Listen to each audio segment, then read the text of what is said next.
하나님의 말씀 마가복음 1장 1절부터 보시겠습니다. 마가복음 1장 1절. 하나님의 아들 예수 그리스도의 복음의 시작이라.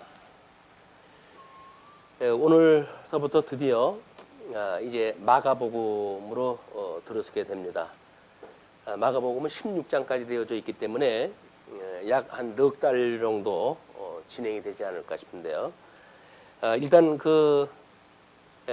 우리 주보에 나와져 있는 대로 이 마가복음은 신분을 통한 그리스도 증거로 우리가 큰 제목을 잡아놨습니다. 그 신분이라고 하는 것은 우리 기독론에 보게 되면 우리 이제 중보의 삼직,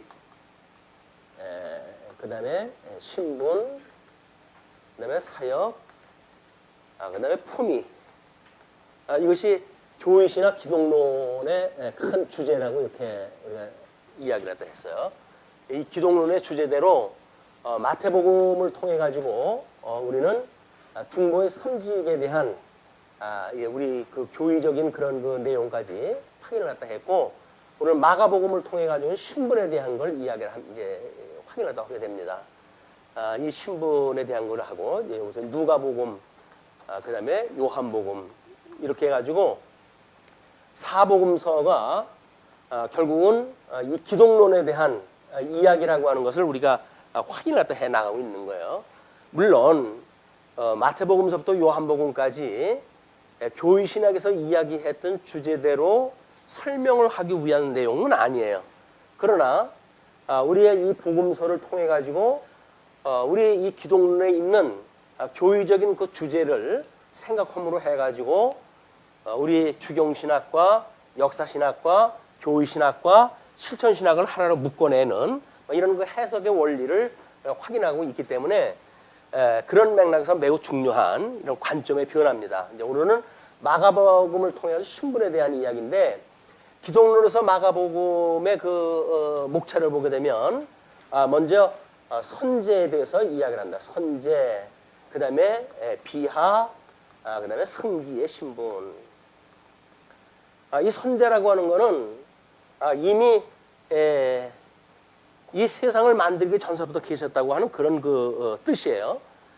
그래서 그 예수님은 이 땅에 몸을 입고 오셨지만은, 몸을 입고 오셨던 그 예수님은 이미 하나님, 중보자이신 예수 그리스도로서 하나님이신다. 성자 하나님 제2위에 해당되는 성자 하나님으로서 이미 창조를 할 때로부터 계셨던 분이다. 그래서 선제라고 하는 그런 그 신학적 주제를 가지고 설명을 하고, 그 다음에는 비하의 신분은 이제 낮아지시는 신분이에요.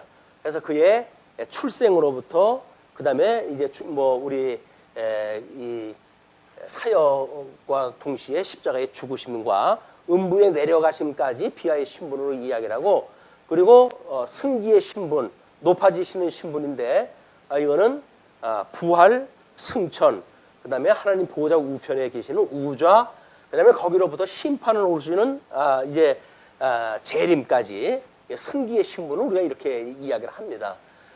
이런 그 이야기는 사도신경을 우리가 고백을 또 하면서도 끊임없이 이야기하는 일들이에요. 그래서 우리가 이제 사도신경적인 관점에서 본다고 하면, 우리 천지를 만드신 하나님 아버지를 내가 믿습니다 라고 하는 그런 그 이야기는 물론 성부 하나님에 대한 이야기죠.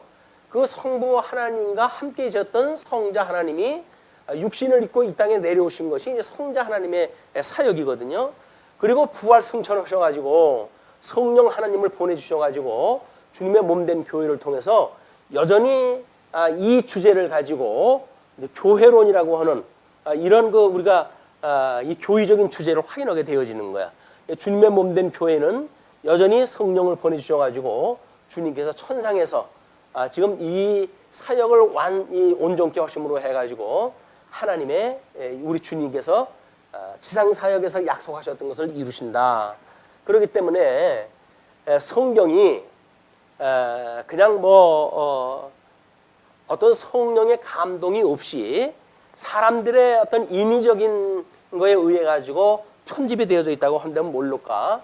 성령께서 감동을 주어 가지고 무엇인가 논리적인 설명을 했다면 우리는 그 성경에서 논리적인 설명 방식을 읽어내는 건 매우 중요하다고 보여집니다.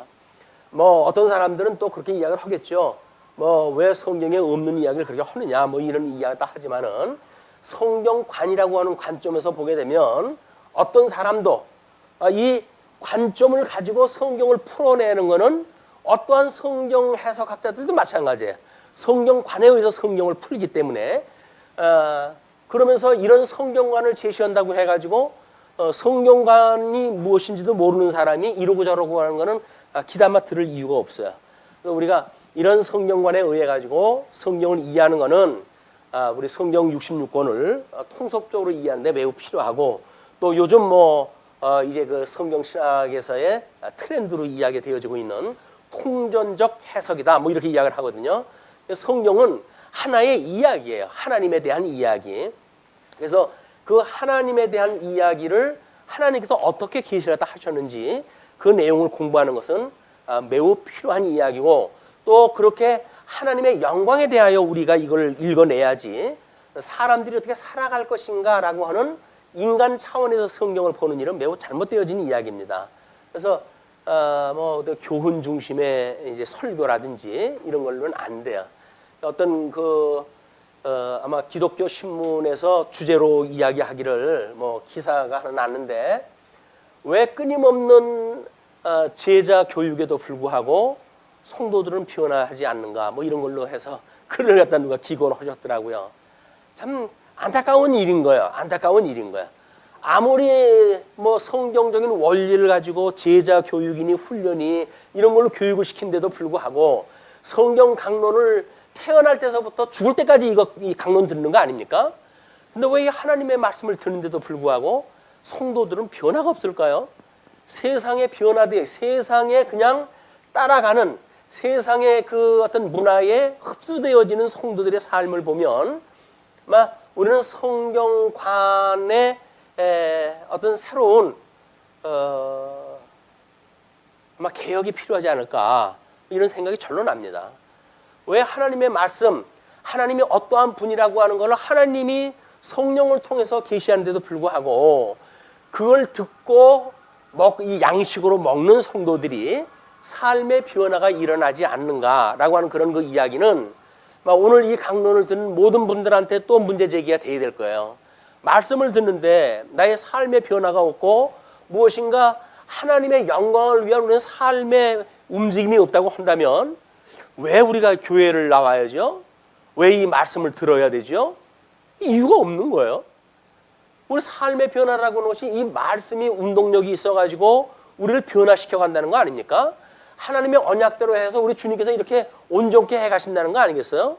온전케 하시는 예수 그리스도를 우리가 만났다고 그러면서도 불구하고 어떤 예수 그리스도 우리의 첫째 아담으로 인해 가지고 불순종했던 우리들이 둘째 아담이신 예수님으로 인하여서 정말 우리가 온전케 되어져 가는가에 대한 것은 성경 전체에 대한 문제 제기예요.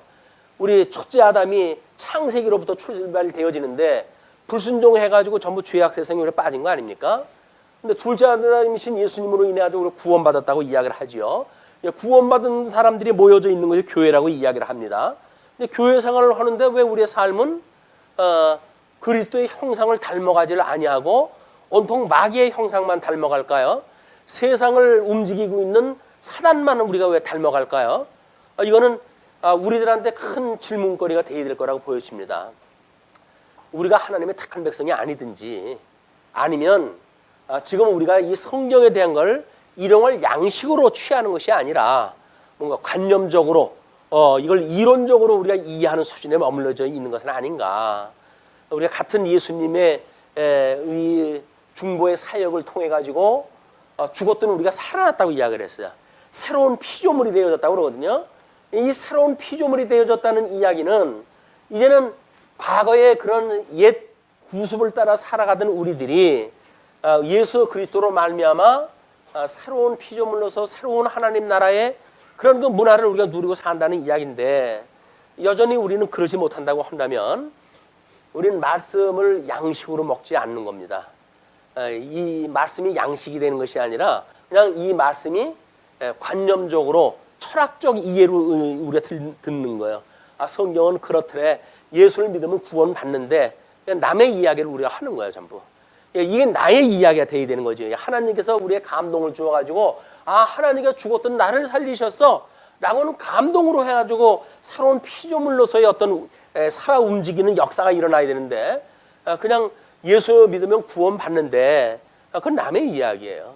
내가 구원 안 받는다고 한다면 다른 사람 구원 받는 이야기가 뭐가 중요하겠어요? 그럼 내가 구원 받는다는 이야기는 뭐예요? 뭐가 온전해져 간다는 거 아닙니까? 예수님의 형상을 닮아간다는 이야기 아닌가요? 그것이 현대 신학자들처럼 어떤 인본주의적인 입장에서 예수님, 인간 예수를 닮아가자라고 하는 건 아니에요.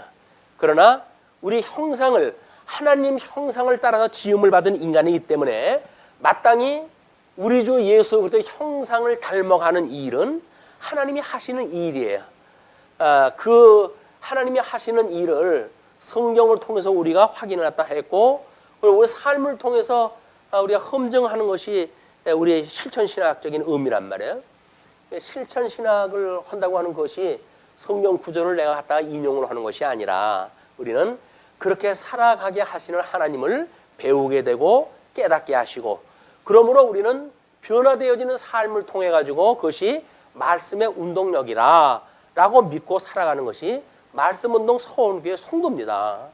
근데 말씀운동 서원교회라고 그러는데 말씀운동이 전혀 나타나질 않아. 그건 말씀운동이 아니죠. 이런 아주 총체적인 이런 그 점검은 이런 어떤 우리가 지향하고 있는 통섭적인 성경관이 과연 무엇인가라고 하는 이런 구조로부터 이런 일용할 양식을 우리가 얻게 되어졌을 때 우리는 새로운 피조물로 우리 하나님의 자녀로 온전케 되어지는 그 일로 인해서 기뻐함을 받게 되어지고 위로가 되어지고 소망을 갖게 되어지고 우리 하나님을 영화롭게 하는 인생의 본분을 해가는 우리 삶이 되어진단 말이에요. 그래서 우리는 하나님을 영화롭게 하는 것이 그렇게 뭐 흥미로운 일이 아니잖아요. 그것만으로 즐거워하는 일도 우리한테 그렇게 즐거운 일이 아니에요. 세상 재미 따라 사는 것이 재미로 있지 뭐 하나님 따라 사는 게 뭐 재미있냐라고 말한다고 한다면 이게 말씀운동 신앙이 아닌 거예요. 하나님께서 역사하시는 이거는 철저하게 인생의 본분이 무엇인지를 본질을 들여다보고 아, 하나님을 영화롭게 하는 것이 나의 존재의 이유로구나. 죽었던 나를 살리셨던 우리 주님의 일이 주님의 형상을 따라 나를 온전케 하시는구나. 그래서 우리가 바로 온전케 하시는 이인 예수를 바라보자 라고 해가지고 예수를 믿고 살아가는 거란 말이에요. 예수를 믿는다고 그러면서 예수의 형상을 닮아가는 걸 원치 않는다고 한다면 그건 예수 믿는 게 아니죠. 예수 믿으면 복 받는다고 해서 우리가 신앙생활을 하는 건 아니잖아요. 뭐 그 정도는 우리가 아니라고 스스로 이야기를 하니까 그거의 스스로 그것이 아니라고 하는데도 불구하고 스스로 우리 모순에 빠져가지고 우리가 온전케 하시는 예수를 바라보지 않는 신앙생활을 한다고 하면 우리는 이 시간 우리 마가복음 우리 영원전부터 계셨던 그 하나님께서 우리들의 그 하나님의 뜻을 따라 택한 백성들을 구원하시기 위해서 낮아지신 그 예수 그리스도의 신분 그걸 이해하고 우리 어떻게 죽었던 나를 위해서 주님께서 이렇게 하나님의 인간의 모습을 입고 낮아지실 수가 있느냐, 그토록 우리를 사랑했다란 말이냐 라고는 사랑이 확인이 되어지고, 그래서 그분께서 부활 승천하셔서 지금도 하나님 보호자 우편에서 여전히 우리를 위하여 중보기도 하고 계시고 우리의 이런 온전케 해가시는 일을 하고 계시다고 한다면 그분을 바라보고 온전케 되어져가는 소망으로 이거 삼고 살아가는 우리 신앙생활이 되어야 되지 않을까 한번 기대를 갖다 해봅니다. 물론 쉽게 될 거면 마태복음을 공부할 때 그렇게 됐겠죠. 마태복음 때 안 됐어요. 그러면 이제 마가복음 때 한번 기대를 갖다 해보죠. 해서 우리 사복음서 끝나고 사도행전까지 가고 이제 그렇게 되면 그래도 뭐가 이렇게 자꾸 문제 제기를 하면서 성경을 읽으면 우리가 나름대로 개선 사항이 만들어지지 않을까, 우리의 삶의 변화도 만들어지지 않을까 한번 기대가 되어집니다. 이 마가복음을 이 기록을 갖다 할 때 이 마가는 사도행전에 언급되어졌던 그 인물입니다. 그래서 바울하고 바나바가 1차 전도 여행을 떠날 때 함께 동행했던 그 마가에 요한이라고도 하는데 그 마가인데 중간에 몸이 아프다고 해가지고 못하겠다고 도중 하차했다 했잖아요. 그래가지고 이제 그 바나바하고 바울은 1차 전도 여행을 끝나고 다시 2차 전도 여행을 갈 때 이 바울하고 바나바가 크게 싸웠던 일의 원인입니다. 마가 때문에. 이 마가복음의 저자인 마가 때문에. 왜냐면 바나바는 자기의 생질이니까 그래도 데리고 가자. 이제 병도 낫고 그랬으니까 데리고 가자라고 이야기를 했더니 정신 상태가 틀려먹었어. 걔는 안 돼. 해가지고 그걸 빼자고 그래가지고 둘이 싸웠어요. 우리는 성경을 공부하다가 보면 하나님의 형상을 닮아간다고 하는 그 이야기가 거기는 뭐 마치 어떤 그 주의 일을 갖다 하는데 갈등도 없고 이렇게 생각이 들는지 모르겠지만 그렇지는 않습니다. 그 사울이 성령 충만했던 그 바울이 어떻게 이 마가의 사건 때문에 바나바와 심히 다퉜다고 성경이 이야기를 하고 있으니까 막 그런 그 일이 있다. 주의 일이라고 하는 건 그렇게 방해하는 일이 있다든지 자기가 주의 성령의 인도함을 받아서 하는 일이 있다고 한다면 결코 아니라 하는 그런 그 일이 있게 되어지는 거예요. 세상 인심 얻기 위해 가지고 사람들 듣기 좋은 소리만 하고 그냥 좋은 게 좋다라고 하는 것이 신앙생활이 아닌 겁니다. 아닌 건 아닌 거예요. 그래서 할 수 없이 뼈 아픈 소리도 들어야 돼요. 우리가 하나님의 말씀이라고 한다면. 근데 우리는 왜 뭐 주일날 모처럼 와가지고 강론 듣는데 듣기 싫은 소리 하냐? 나 이 귀에 듣기 좋은 소리 해라 라고 이야기도 하는데 모르겠어요. 하나님 말씀이 어떻게 진행이 되는지 모르겠지만 하나님께서 우리 책망하신다면 책망을 받아야죠. 하나님의 말씀은 살았고 운동력이 있기 때문에 교훈과 책망함과 바르게 함과 의로 교육하기에 유익하다고 했는데 그 말씀을 듣고 유익하지는 않잖아요. 지금 문제 제기되어진 게 뭐예요? 지금 바르게 되지 않은다니까요. 의로 교육하기 유익하지 않다니까요. 책망을 안 받는다니까요. 교훈이 안 된다니까요. 그러니까 우리는 뭔가 하나님의 말씀이 유익하게 작동이 안 되고 있단 말이에요. 현 주소가 물론 다 그렇다는 것이 아니라 부분적으로 이야기한다. 부분적으로 이런 그 문제를 좀 더 우리가 확대 해석을 하다 보게 되면 우리가 이 말씀을 듣고 정말 책망을 받고 우리가 있는가? 내가 주님의 말씀을 이런 그 말씀인데 이걸 나의 뭐 유익을 위해 가지고 내가 쓰지는 않았는가라고 하는 우리의 책망의 그런 그 시간도 돼야 되겠고 그리고 바르게 하고 하나님의 뜻을 따라서 바르게 하고 의로 교육하기에 유익한 하나님의 말씀으로 우리 주님께서 오늘 주시기를 기도합니다.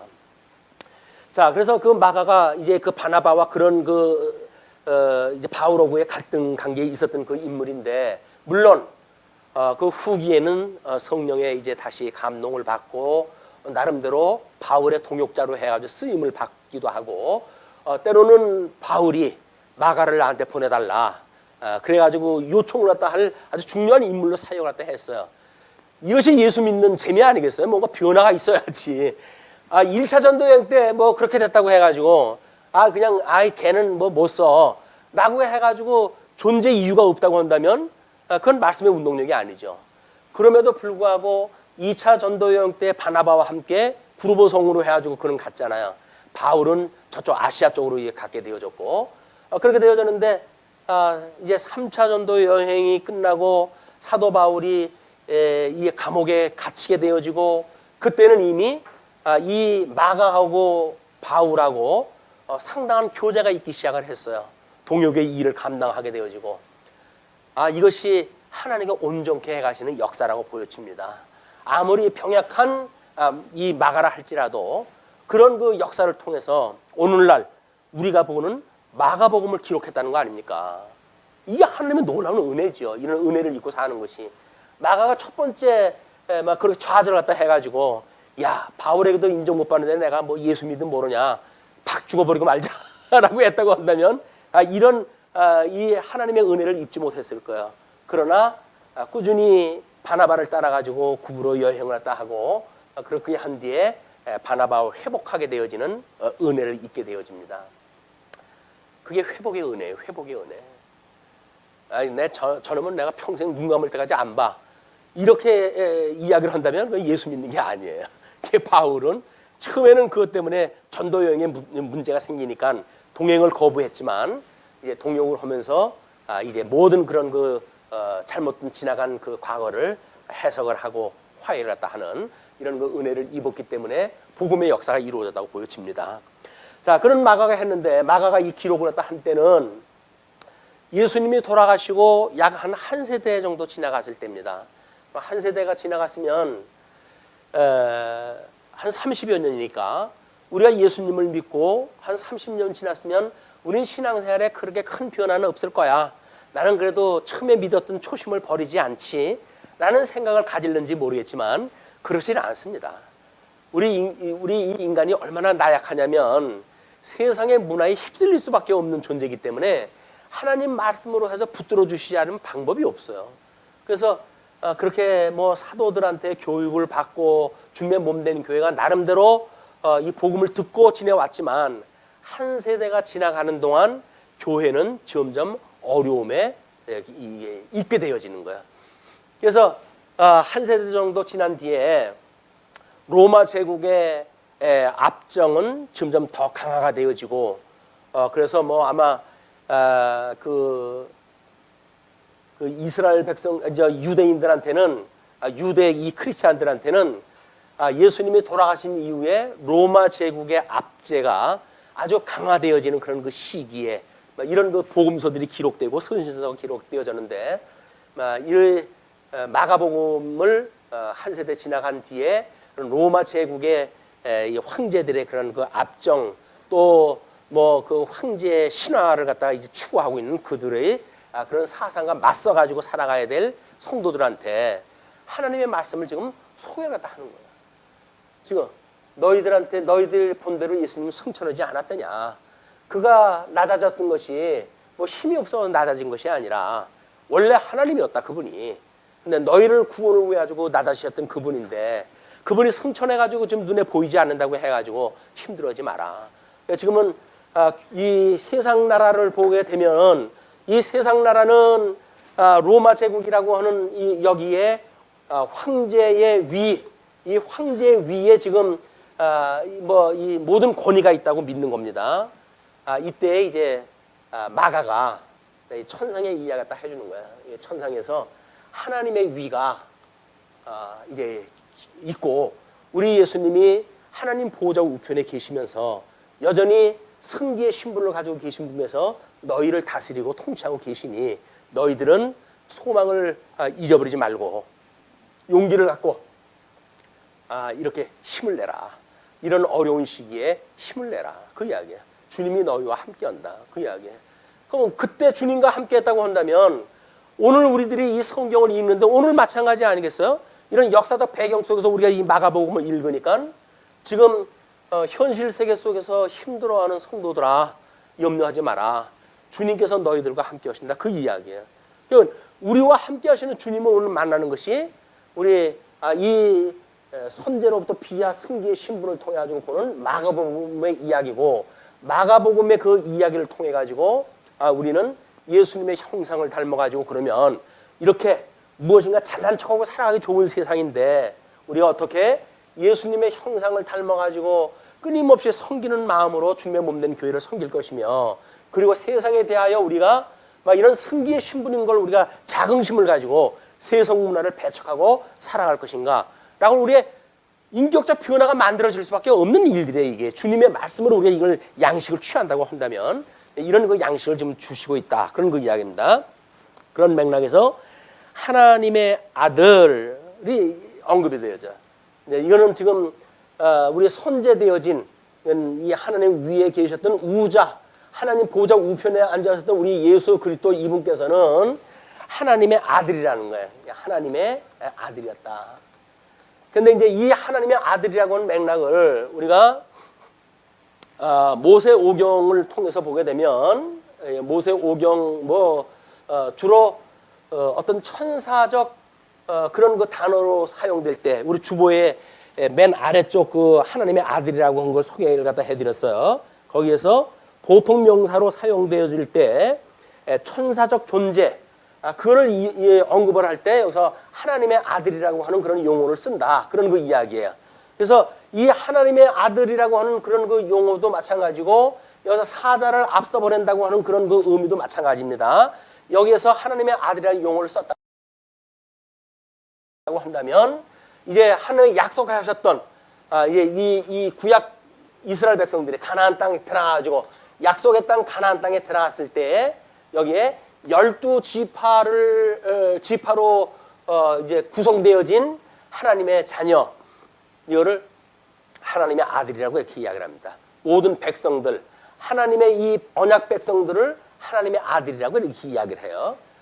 그런가 하면 이제 우리 구약 성경대로 오셨던 예수 그리스도, 이분을 하나님의 아들이라고 그러잖아요.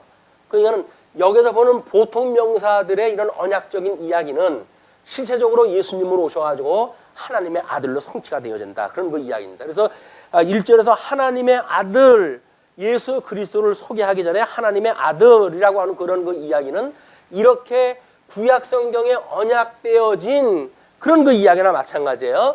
이 구약 성경에 언약되어진 것이 뭐예요? 이것이 성부 하나님을 우리가 믿으며 그렇지 않아요? 천지를 만드신 아버지 하나님을 내가 믿습니다. 이 이야기를 한단 말이에요. 그냥 구약 성경에 보내식으로 메시아를 보내식으로 언약하셨던 그 하나님이 하셨던 모든 언약대로 우리 예수님이 이 땅에 오셨다. 이제 그런 그 이야기입니다. 그래서 하나님의 아들 예수 그리스도의 복음의 시작이라 예수님이 지금 복음으로 이 땅에 오셨어요.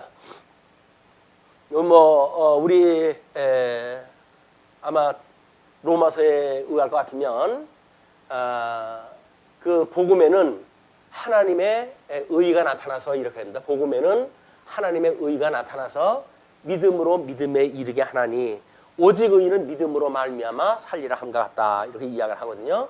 그러니까 이 복음이라고 하는 그 이야기는 하나님의 의가 나타났다. 그 이야기예요. 이 하나님의 의가 양대 언약으로 주어졌던 이야기입니다. 그렇죠? 우리 양대 언약으로 하나님께 주셨던 그런 그 내용이 양대 언약이 뭐예요? 하나님의 의와 나라란 말이에요. 물론 이 의라고 하는 것은 복 있는 자가 이제 의로 주어진 거고 복 대신 저주를 받는 사람들은 불의한 자로 해가지고 영원히 불의한 세상 속에서 살게 되어지는 거죠. 의와 나라라고 그러는데 이런 한 의가 나타났다. 그래서 이 복 있는 자가 이 땅에 나타나가지고 창세전에 구원받기로 예정되어진 자들을 구속을 하셔서 바로 이 의에 참여하게 하셨던 그런 그 일이 지금 시작이 됐다. 그런 그 이야기입니다. 그럼 시작이니까 구약에서 무엇이로 언약이 되어졌길래 시작인가? 라고는 구약적 모양하고 신약성경의 구도하고 이것이 같을 거예요. 근데 이제 구약적인 이런 구도 언약을 한번 이제 보시게 되면 자, 이렇게 이야기를 합니다. 그 예수 그리스도의 복음의 시작이라 2절에서부터 5절까지 선지자의 예언대로 세례 요한이 회개의 세례를 전파했다고 이렇게 이야기를 하죠. 선지자의 글에 보라 내가 내 사자를 내 앞에 보내노니 그가 내 길을 준비하리라. 물론 이제 여기서는 말라기 3장 1절로 인용이 되어져 있고 3절에 가면 이사야서 40장 3절로 되어져 있는데 내 앞서 사자를 보내겠다고 하는 그런 그 이야기는 출애굽기 23장에 이미 여기서 언급이 되어져요. 그러니까 모세를 통해 가지고 내가 약속한 이 땅에 사자를 먼저 보내겠다 그 이야기예요. 그때 그 사자가 여기에 모든 그런 그 민족들을 정의했다 하고 너희들로 하여금 땅을 차지할 수 있도록 할 것이야. 그런 그 이야기거든요. 그러면 모세 오경에서 언약했던 대로 가나안 땅에 이루어가지고 가나안 땅을 찾아오면 살아가게 되었단 말이에요. 가나안 땅도 이제 약속이 되어지기를 우리가 여기에 창건되어지고 분국되어지고 그리고 유수되어지고 회복되어지는 걸로 해서 구약 역사를 전부 소개를 했어요. 그렇기 때문에 물론 분국 그 말기에 우리 북쪽 이스라엘 말기 때에 721년 이때 이제 아수리에 의해서 멸망되지 않습니까? 이때 이사야가 등장했다 하는데 그 이사야가 등장했다 해가지고 이 이야기를 또 언급을 했다 해요. 그리고 이제 회복이 되어져 가지고 제일 끝에 말라기가 등장했다 했을 때 말라기가 이걸 또 등장했다 해요. 그러니까는 지금 모세를 통해 가지고 이야기한 네 사자를 앞서 보내겠다 또는 여기서 우리 그 이사야가 이제 사자를 먼저 보내가지고 그가 너희를 구원하겠다. 그런 그 이야기에 의해서 회복이 되어졌단 말이에요. 회복되어진 대로 말라기 선지서에 의할 것 같으면 아니 회복이 되어졌는데 또 뭐 사자를 보낸다고 이야기를 하니까 이게 구약의 언약 성취 섭리를 보게 되면 이것이 육적인 계시의 방법이기 때문에 불완전하단 말이에요. 불완전하니까 예수님이 오셔가지고 이루셔야 되니까 여기서 다시 보내겠다 이렇게 이야기했어요. 네 사자를 앞서 보내겠다 해서 세례 요한이 예수님 앞서가지고 등장하는 것이 바로 사자를 앞서 보내는 구약 성경의 그런 모형대로 여기서 소개가 되어지는 거예요. 그래서 아마 지금 이 회복이라고 하는 그것도 우리는 끊임없이 이거를 확인했다 하고 있으니까 나름대로 여기서 회복에 대한 의미가 무엇인지를 알고 있지만 이 강의를 뭐 이렇게 익숙하지 않은 분들은 이 의미를 잘 몰라요. 왜냐하면 지금 이스라엘 백성들을 이거는 첫째 아담으로 인해 가지고 에덴을 상실했던 이런 거로부터 궁극적인 회복을 갖다 한다는 것이 둘째 아담이신 예수님이 하시는 일 아니에요? 이게 구속사의 이야기란 말이에요. 구속에 대한 이야기. 그러니까 상실했던 하나님의 나라 또는 뭐 안식을 잃어버렸던 이 이스라엘 백성들한테 예수 그리스도로 말미암아 안식을 누리고 그리고 하나님 나라의 백성으로 살아가게 하시는 이런 그 일이 시작되어지는 것이 복음인데 복된 소리예요. 복된 소리. 여기에 저주받은 사람들은 다 못 듣는 이야기인데 몇몇 골라가지고 하나님께서 우리에게 특별히 기회말로 해가지고 사랑하는 아무개야 우리 둘째 아담이신 예수가 너희를 구원하러 왔단다. 이 이야기가 주님께서 들려주는 복음이라니까요. 복음에 너무 우리가 배가 불러가지고 복음이 뭐 대수냐. 그래가지고 우리가 복된 사람이라고 하는 것에 대해서 별로 흥미가 없어요. 그 이왕이면 복 주려고 그러면 그저 뭐 세상에 돈이나 그냥 때려 부어주시든지 그건 뭐 쓸모없는 그 뭐 복, 신령한 복이라고 그러는 거 눈에 보이지도 않고 손에 잡히지도 않는 복 이렇게 이야기를 해가지고 혹시 이걸 값없이 여긴다고 한다면 그분은 신령한 세계를 볼 수 없는 분인 거예요. 신령한 세계라고 하는 거는 이 세속적인 거를 하시라도 버릴 수 있는 사람들인 거예요. 그냥 뭐 예수님 제자들을 부를 때 나타나는 현상을 통해서 우리 확인하다 하겠지만 어떻게 현실에서 살아가는 방법과 주님께서 우리를 불렀을 때 가차없이 그걸 버리고 예수님을 따를 것인가 라고 하는 문제는 그때 당시 제자들의 문제만이 아니에요. 지금도 여전히 제자를 삼고자 하는 성령님의 역사가 일어나고 있는 것이다. 자, 그래서 이제 내가 내 사자를 내 앞에 보내노니 그가 내 길을 준비하리라. 광야에 외치는 자의 소리가 있어 이르되 너희는 주의 길을 준비하라. 그의 오실 길을 곱게 하라. 이 주의 길을 준비하라고 하는 그런 그 이야기는 지금 여기서 이 회복이 우리 구약 성경의 예를 들게 되면 하나님의 언약대로 창건이 되었음에도 불구하고 곧 분국이 되잖아요.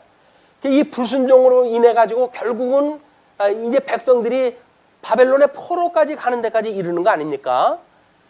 그럴 때 하나님께서 선지자들을 보내가지고 선언하는 것이 뭐예요? 여기서 예수님이 선언했던 그 내용을 선언을 갖다 한 거예요. 왜? 모세오경에서 언약되어졌을 때 내가 약속한 땅에 너희들이 들어가게 됐을 때 너희는 속히 나를 떠날 것이야 하는 약속한 거예요. 이미 여길 들어가게 되면 아유 너희들이 참 하나님의 의를 따라가지고 은혜를 입어가지고 여기 백성이 됐으니 하나님을 잘 섬길 것이야 이렇게 하질 않아요. 하나님께서는 내가 약속한 땅에 들어가게 되면 너희는 속히 나를 떠날 것이야 뿐만 아니라 그때 내가 너희를 너희 조상들도 알지 못하던 그런 우상을 섬기게 할 것이고 그리고 끝내 너희를 온 사방에 흩어버릴 것이다. 이 약속이 되어져 있던 거예요. 그러나 너희가 마음을 다하여 나한테 돌아온다고 했을 때 그러면 내가 너희의 하나님이 되고 너희는 나의 백성이 될 것이야 라고 하는 걸 약속을 갖다 했다니까요. 그 약속대로 지금 이 역사서가 이게 이루어져 가는 거예요. 이게 백성들이 주도적으로 뭐 이렇게 해야 되니까 이렇게 하고 그런 것이 아니라니까요. 모세오경 언약되어졌으니까 우리가 이렇게 살아야지 돼가지고 이렇게 되어지는 게 아니에요. 이게 다 하나님의 언약대로 이렇게 역사가 지금 섭리가 되어진단 말이에요. 왜? 그래야 하나님의 절대적인 주권을 지금 계시하잖아요. 그게 우리 하나님 영광 선포라고 이렇게 이야기를 하는 거예요.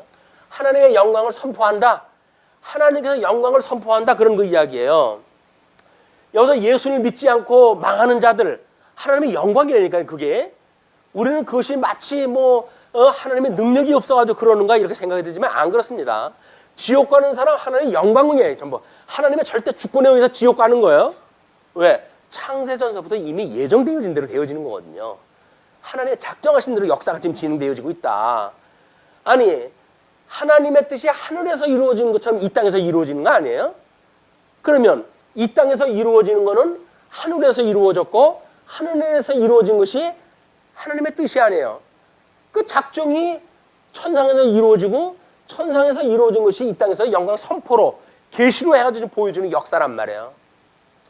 근데 잠시 잠깐 있다가 없어질 이 역사가 실체라고 믿어져 가지고 여기다 목을 메고 사니까 아니라 그 이야기예요. 아니다. 이건 잠시 있다가 전부 불타가지고 없어질 거라니까요. 이 세상은 잠시 살다가 불타가지고 없어질 것들이에요. 영원한 것은 여기 변치 않는 하나님의 나라, 이 나라야 변치 않는 거죠. 이런 걸 우리가 기대하고 여전히 변치 않는 하나님 나라에 소망을 두고 살아가는 것이 그래도 적어도 이 21세기에 하나님 말씀을 통전적으로 이해한다고 하는 우리들이 보는 성경관이고, 그래야 우리가 소망을 하나님 나라에 두고 이 어려운 세상을 기뻐하고 감사하며 살아갈 수가 있는 거 아닙니까? 세상 사람들 좀 조금 힘들면 코 빠지고 맥 빠지고 이렇게 산다고 한다면 이건 성령의 어떤 은혜를 입고 살아가는 사람들이 아니죠. 성령의 은혜를 입고 사는 사람들은 막강한 세상이 감당할 수 없는 힘을 가지고 살아가도록 주님께서 붙들어 주신다. 오늘 이제 그런 주님을 우리가 이제 만나게 되어지는 겁니다. 그래서 이렇게 유수되어져 있던 백성들에게 회복의 약속을 기억을 하고 이들이 돌아오고자 하는 마음이 있었을 때 그거를 준비한다. 그 이야기 준비한다. 마음이 준비가 돼야 회복이 될 거 아닙니까? 그거를 세례 요한을 줘가지고 준비케 하시겠다. 그 이야기예요. 그러니까 우리는 다 준비가 되어진 가운데 우리 주님이 오셨고 그리고 우리를 부르셨다니까요. 그러니까 우리가 따로 준비할 것이 없어요. 주님께서 이미 다 준비할 거 다 준비하시고 그리고 우리를 부르셨기 때문에 그냥 부르셨을 때 은혜로 예 하고 대답만 하면 되는데 왜 이렇게 예 소리가 안 나오는지 우리가 잠깐만요. 그래가지고 자꾸 소돔 쪽을 들여다보고 저기에 내가 먹던 곳이 있는데 내가 살던 곳이 있는데 그걸 쳐다보는다는 이야기는 소금 기둥되는 거나 똑같은 이야기예요. 그런 그 이야기를 우리가 이 구약 역사의 어떤 언약의 그런 형식, 하나님께서 언약 성취했던 이런 형식을 따라가지고 예수님이 실체적으로 이 땅에 오셨을 때 세례 요한을 보내주셔가지고 준비케 하셨다고 하는 그 의미가 무엇인가를 충분히 읽어내는 것이 중요합니다. 자, 그렇게 해서 주의 길을 준비하라. 또 그의 오실 길을 곧게 하라. 오실 길도 마찬가지인 거야. 이제 왕의 길이라고 보통 우리가 이야기를 하는데, 사람들이 다니는 데는 이렇게 협착한 그런 거 길도 다니고 하는데, 이 가나안 땅 그쪽으로 해가지고 주로 왕의 길이라고 하는 것이 있고 그렇습니다. 거기는 왕이 행차한다고 한다면 미리 다 사전에 준비가 돼야 되고 그래요. 행사도 준비를 다 해야 되고 이런 그 일이기 때문에 그 오실 길을 곧게 하라. 기록된 것과 같이 세례 요한이 광야에 이르러 죄 사함을 받게 하는 회개의 세례를 전파하니, 그럼 죄 사함을 받게 하는 회개의 세례 제법 수식어가 길어요. 회개의 세례의 앞에 붙는 것이 뭐냐면 죄 사함을 받게 하는, 이게 붙어요. 그 이야기가 뭐예요? 죄 사함을 받게 하는 건 이분이에요. 이분이. 근데 세례 요한이 주는 이 세례라고 하는 건 뭐예요? 이거에 받게 하게 마땅히 여기서 회복에 감당할 수 있는 회개에 이르는 그런 그 이야기예요. 이 회복에 이르는 사람들이 마음을 돌려가지고 하나님, 우리가 이렇게 바벨론의 포로로 끌려간 거는 하나님의 불순종했던 까닭이에요. 그러나 주님께서 또 약속한 것이 한 가지 남아있지 않습니까? 우리를 불러주신다고 했던 그 약속대로 우리를 회복시켜 주셔요 라고 했던 그 기도처럼 우리가 세례 요한을 통해 가지고 이 회복에 이르는 기도를 또 하게 되어진다, 그 이야기예요. 그러니까 이 세례 요한의 기도를, 이 세례를 받았다고 해가지고 구원받는 거 아닙니다. 죄사함 받는 게 아니에요. 죄사함은 예수님으로 인해 가지고밖에 받을 수가 없어요. 세례 요한은 단지 회복한 마음을 준비케 하신다. 그런 그 이야기죠. 그래서 회개의 세례를 전파하니 온 유대 지방과 예루살렘 사람이 다 나아가 자기 죄를 자복하고 요단강에서 그에게 세례를 받더라. 죄를 자복한다는 이야기는 뭐예요? 아, 주님, 우리가 이렇게 잘못된 것이 이거였군요 라고 하는 걸 여기서 하는 거예요. 자복을. 예, 우리는 이제 회개만 하면 구원받는다고 하는 그런 오해를 가져가지고 가룟 유다도 회개하고 눈물을 흘리고 다 그랬는데 그러면 그래도 구원받을 게 아니냐, 이런 쓸데없는 이야기를 다 하는데, 회개라고 하는 것이 이렇게 죄 사함의 어떤 이런 과정은 될 수가 있지만 죄 사함의 직접적인 그런 어떤 그 역사가 되어진 건 아니다. 잘 이해를 하시는 게 좋을 것 같습니다. 그렇게 하면서 이제 그 자기 죄를 자복하고 요단강에서 그에게 세례를 받더라. 요한은 낙타떨 옷을 입고 허리에 가죽띠를 띠고 메뚜기와 석청을 먹더라. 요한이 주의 일을 갖다 해가는 삶의 형식이에요. 그 의식주의에 대한 그런 그것이, 옷은 낙타털 옷을 입었다고 그러는데, 요즘 같으면 아마 그런 털옷을 입었으면 그건 고가 아닙니까? 이러는데 그게 아니라, 이때 당시에는 선지자들처럼 그저 돈 없는 사람들이 이런 거 입고 그런 때입니다. 짐승 가죽 옷을 해가지고 대충 입었기 때문에 띠를 띠지 않으면은 이게 늘어져 가지고 활동도 할 수가 없을 정도의 그런 옷입니다. 그런 이제 이 요한이 입었다는 이야기는 과거 이 회복을 증거했던 선지자들, 요 선지자의 활동이 이때 주로 활동이 되잖아요. 유스 때로부터 회복 때까지. 이때 활동했던 선지자들의 복장도 이러한 복장으로 보통은 이제 활동을 했다고 그렇게 이야기를 합니다. 그래서 그렇게 하니 허리에 가죽띠를 띠고 메뚜기와 석청을 먹더라. 메뚜기도 지금 중동 지역에도 지금도 이제 요리로 쓰고 있는데, 그 다리와 날개 부분을 띄어내고 기름으로 볶든지 이렇게 가지고 먹는 일인데, 아마 이 지금 세례 요한은 이걸 기름에다 볶고 이런 고급 요리를 해 먹진 못했을 거야. 불에다 구워 먹든지 이렇게 해가지고 했을 텐데, 이것도 정상적인 식생활이 불가능한 사람들의 식사의 방법을 이야기를 하는 겁니다. 석청을 먹었더라. 그가 전파하여 이르되 나보다 능력 많으신 이가 내 뒤에 오시나니, 나보다 능력 많으신 이가 내 뒤에 오시나니. 참 하나님의 복음을 우리가 깨닫고 살아갈 때 말이에요, 세례 요한이 6개월 앞섰잖아요.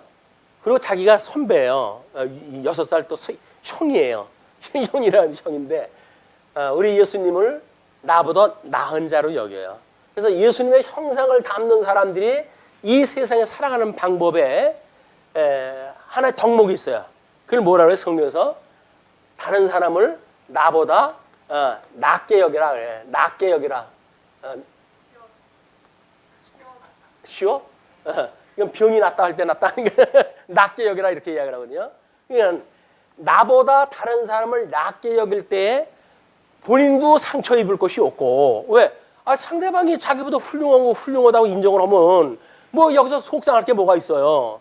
근데 어떻게 깎아내리려고 하다가 보니까 이 병이 되는 거라. 다른 사람을 나보다 못나게 여겨야 자기가 잘났다고 착각을 하는 거야. 근데 복음은 그렇지는 않습니다. 복음은 철저하게 다른 사람을 나보다 낫게 여기라고 그래요, 성경에서. 그 나보다 낫게 그 사람이 낫다고 생각을 하는데 그 사람에 대하여 시기할 게 뭐가 있고 질투할 게 뭐가 있어요. 나보다 나은 사람이 그렇게 살아간다고 생각을 하게 되면. 근데 우리는 다른 사람을 나보다 낫게 여기질 못해요. 끊임없이 어떻게 끌어내리려고 하고 내 발밑에다 두려고 하고, 이것이 짐승 권세가 가지고 있는 특징이거든요. 예수님이 지금 비하의 신분을 피신 것은 하나님보다 당신을 낫게 여긴 거야, 하나님을. 그러니까 하나님과 동등됨을 취하지 아니하시고 사람의 모습을 입고 이 땅에 오셨다고 이렇게 이야기를 하는 거예요, 성경이. 하나님하고 동등된 분이에요. 모든 권능과 영광에서 하나님과 일체로서의 하나님, 삼위일체의 그 일체로서의 하나님으로 봤을 때는 성부 하나님이나 성자 하나님이 다를 게 없어요. 그런데도 불구하고 주님께서는 우리 그 성부 하나님께서 보내신 뜻을 갖다 충실하게 이루시는 그 일이야말로 성부 하나님을 잡아 낮게 여기시는 거예요. 그 형상을 담는 것이 성도들의 삶이 다른 사람을 나보다 낮게 여기는 일입니다. 아니, 나보다 낮게 나은 사람이라고 인정이 되어지게 되면 그 사람한테 시비 걸 일이 뭐가 있겠어요? 여태까지 일어났던 사단을 한번 쭉 생각해 보세요. 다 이거라니까요. 다른 사람이 나보다 못난 사람으로 보이는 거예요. 근데 저게 왜 나보다 잘난 척하지? 라고 심사가 꼬여가지고 일어나는 일들이 전부 우리 병이에요, 이게. 다른 사람을 나보다 낮게 여기는 이거 일처럼 심사 편한 일이 없어요. 왜? 아니, 주님께서 나한테 주시는 은사가 있고 이 사람한테 주시는 은사가 있잖아요. 그럼 주님께서 주시는 은사가 있겠지. 그걸 낮게 여기는 것만큼 우리는 우리들을 스스로 낮출 수 있는 그런 그 아주 좋은 그런 그 일이 없습니다. 다른 사람 앞에서 날 높여가지고 편할 일 없어요. 뭐 잘나지도 않은 사람이 잘난 척을 했다 하면은 다른 사람들이 웃죠. 잘난 사람이 잘났다고 하면은 잘났다구나 그러겠지만 어떤 사람이 그러더라고요. 대통령이 되겠다고 하는 사람들이 제일 위험한 사람이라고. 왜냐면 왜 그러냐고 그랬더니 사람은 불완전하다는 거예요.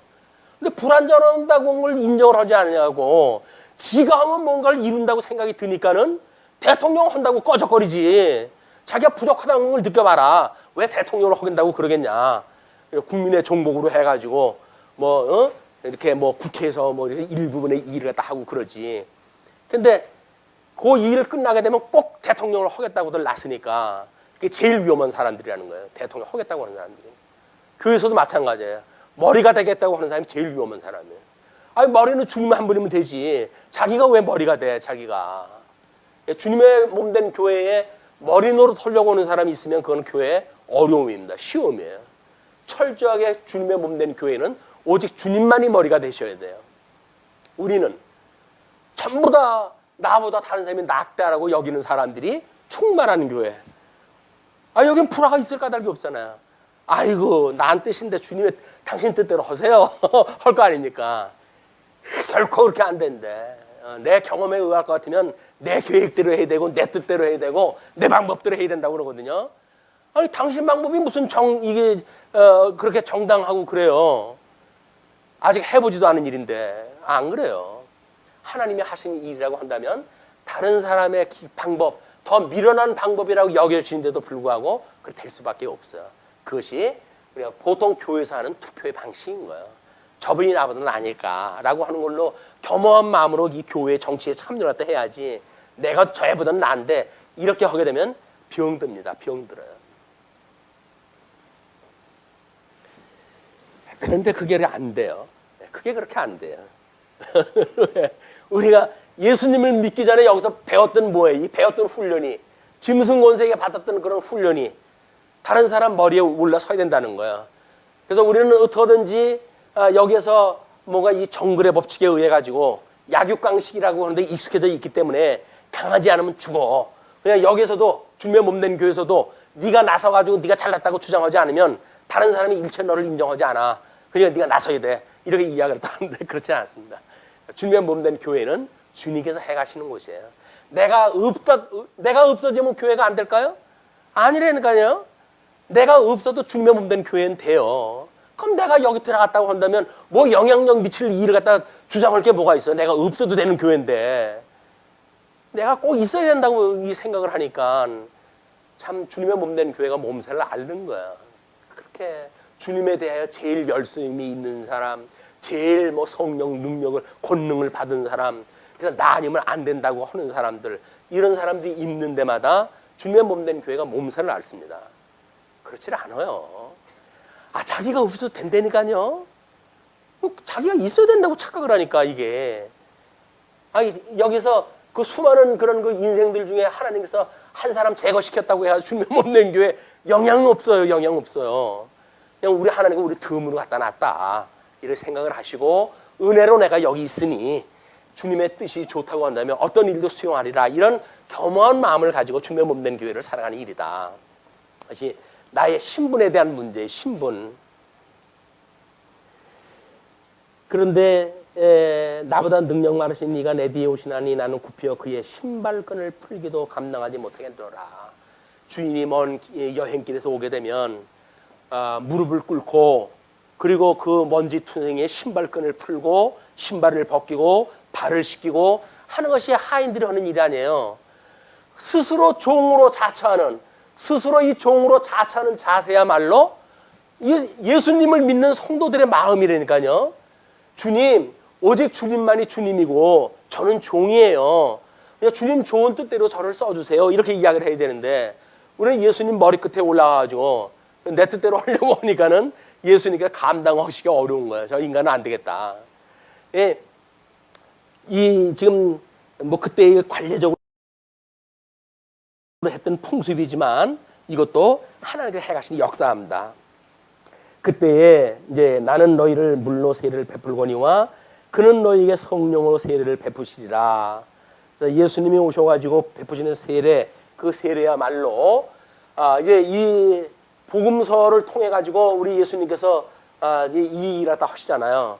이분께서 이제 승천을 갖다 하실 때 성령을 보내주셔가지고 이 성령이 임하는 자, 이 임하는 자마다 권능을 받고 그리고 이 땅에 증인의 삶을 살게 되어지는 거예요. 증인이 뭡니까?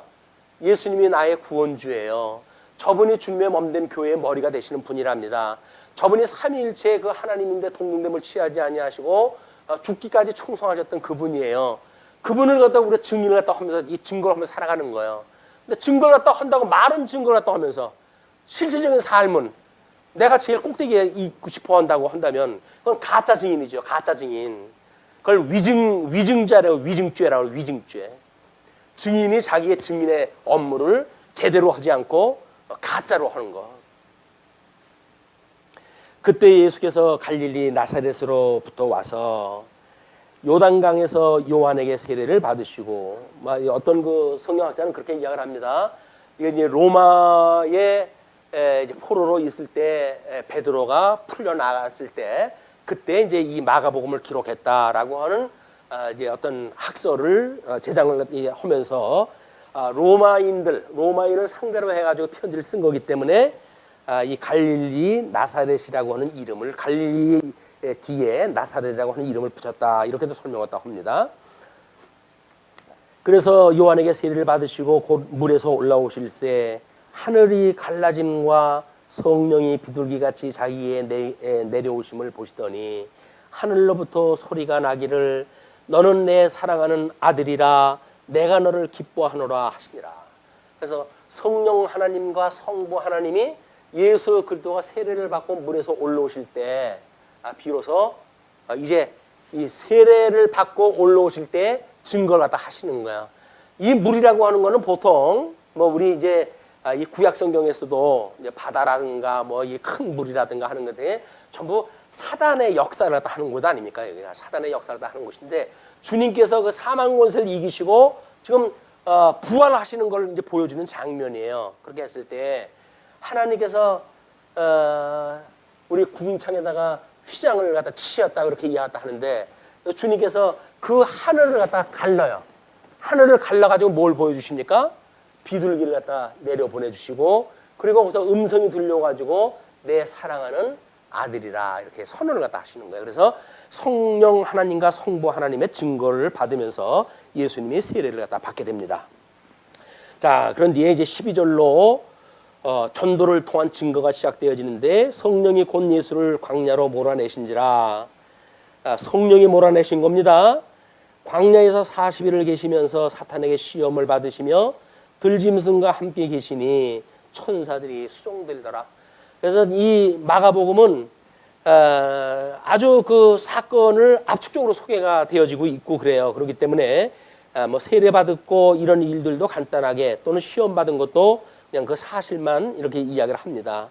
그러면서 14절 요한이 잡힌 후 예수께서 갈릴리에 오셔서 하나님의 복음을 전파하여 이르시되 때가 찼고 하나님의 나라가 가까이 왔으니 회개하고 복음을 믿으라 하시더라.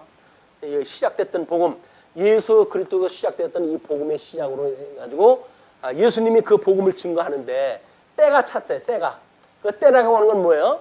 요 회복의 때가 되어져 이 사람들이 다시 회복의 때가 되어지는 것처럼 말라기 선지자가 이야기했던 그 때가 되어져 가지고 그동안 말라기 선지자 이후로 해가지고 400년 동안이나 하나님의 음성이 없던 시대예요. 근데 예수님의 세례를 받으니까 하늘이 문이 열리고 이는 내 사랑하는 아들이라라고는 하나님의 말씀이 들리기 시작을 하지 않습니까? 400년을 뛰어넘는 하나님의 계시의 역사, 특별 계시의 역사가 시작이 되어진 거예요. 예수님이 그런 그 복음을 때가 되어졌기 때문에 지금 복음을 증거하는데 하나님의 나라가 가까이 왔다. 그러니 거기 합당하도록 너희는 회개하고 복음을 믿어라. 이렇게 이야기가 되어진 겁니다. 그러면서 이제 갈릴리 해변으로 지나가시다가 시몬과 그 형제 안드레가 바다에 금을 던지는 것을 보시니 그들은 어부라. 그래서 시몬과 그 형제 안드레는 베드로하고 안드레의 이야기입니다. 그렇게 하니까 어부라. 그러니까 바다에 그물을 던지는 것을 봤다고 하는 그 이야기는 지금 생업을 하고 있던 중이에요. 예수께서 이르시되 나를 따라오라. 내가 너희로 사람을 낚는 어부가 되게 하리라 하시니 곧 그물을 버려두고 따르니라. 물론 우리가 지금 이 시대에 예수님을 믿는다고 하는 그것이 생업을 포기한다는 이야기가 아니죠. 이거는 가치관의 전환을 이야기를 하는 겁니다. 우리가 예수님을 믿고 예수님을 따른다는 이야기는 뭐예요? 증인의 삶을 사는 거지 어떤 나의 유익을 위한 삶을 사는 것이 아니라는 거예요. 나는 철저하게 주님의 종으로서 주를 위한 삶을 산다고 하는 의미지 생업을 포기한다고 하는 그런 의미가 아닌 거예요. 근데 우리는 철저하게 나의 영광을 위해 살아가려고 그러잖아요. 여기서 그걸 우리가 허사를 경영한다고 이렇게 이야기합니다. 허사를 경영한다. 그리고 이 헛된 영광, 이 허사라고 하는 게 헛된 영광을 구가하는 일이거든요. 이 헛된 영광을 구가하기 위해서 나를 위해서 살아가는 삶을 이야기를 하는데 그렇지는 않다. 철저하게 증인의 삶으로서 우리는 나를 부인하고 오직 예수 그리스도를 믿는 신앙을 가지고 살아가는 일이야말로 우리가 나를 부인하는 일이에요. 그래서 예수님과 함께 죽었다고 이야기하는 사람들의 자세입니다. 예수님과 함께 더불어 세례를 받을 때 예수님과 함께 죽었다고 고백을 하잖아요. 그런데도 불구하고 뭐가 아직도 내가 남아져 있으니까 우리는 나를 위해서 인생살이를 갖다 산단 말이야. 뭐 설계하고 뭐 살아가고 하는 모든 걸 우리가 이야기를 하는데 우리가 죽어서 없다고 한다면 마땅히 우리가 살아가는 방법이야 이 땅에 존재하는 주겠죠. 하나님께서. 그것이 하나님의 영광을 위한 직업이고 하나님의 영광을 위한 우리의 사역이고 그런 것이지 우리의 영광을 위한 것이 아무것도 없다. 자, 그렇게 하니까 곧 그물을 버려두고 따르니라. 이것이 성령께서 역사하셨을 때 제자를 삼는 모습이었어요. 제자를 삼았을 때 그 제자에게 나타나는 반응, 지금도 이 반응은 똑같겠죠. 예수를 믿고 구원받았다고 한다면 마땅히 우리의 삶의 변화가 뭘로 일어나는가? 세속적 가치로부터 우리는 근본적 가치인 복음을 위한 삶으로 바뀌어지는 거지.